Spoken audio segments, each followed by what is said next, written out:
केन्द्रमंत्री धर्मेन्द्र प्रधान इस्तीफा पर ओडिशा रे जोर धरिला गणशिक्षा मंत्री नित्यानंद गंड इस्तीफा दाबी। पाठ्यपुस्तक छपा हवा त्रुटि को नहीं अनेक दिन धरी विभिन्न महल नित्यानंद गंड को समालोचना करा जाउथिले मध्य शासक दल पक्षर एजाएं कौन निष्पत्ति नि पारि नाही।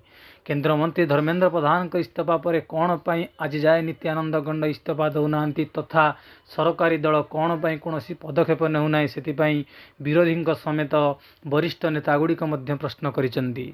केन्द्रमंत्री धर्मेन्द्र प्रधान इस्तीफा पर ओडिशा रे नित्यानंद गंड जदि इस्तीफा न दियंती जोरदार ओडिशा बंद हेब सहित नित्यानंद गंड बासभवन घेराव होब बोली पीसी सभापति कहते।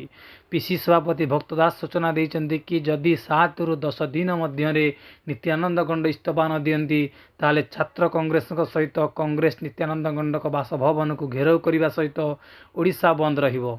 कहीं धर्मेन्द्र प्रधान इस्तीफा पर नित्यानंद गंड इस्तीफा दौना किंबा सरकारी दल कौन पदक्षेप नेउना से प्रश्न करिछि बीजेडी। प्रतिक्रिया रे बीजेपी रखिछि कि बही त्रुटि मामला अनेक दिन बीती जाइथिबारु यह अप्रासंगिक अटे। सेथिपई सरकारी दल कौन पदक्षेप नेबा किंबा मंत्री इस्तीफा देवार कौन भी आवश्यक नहीं।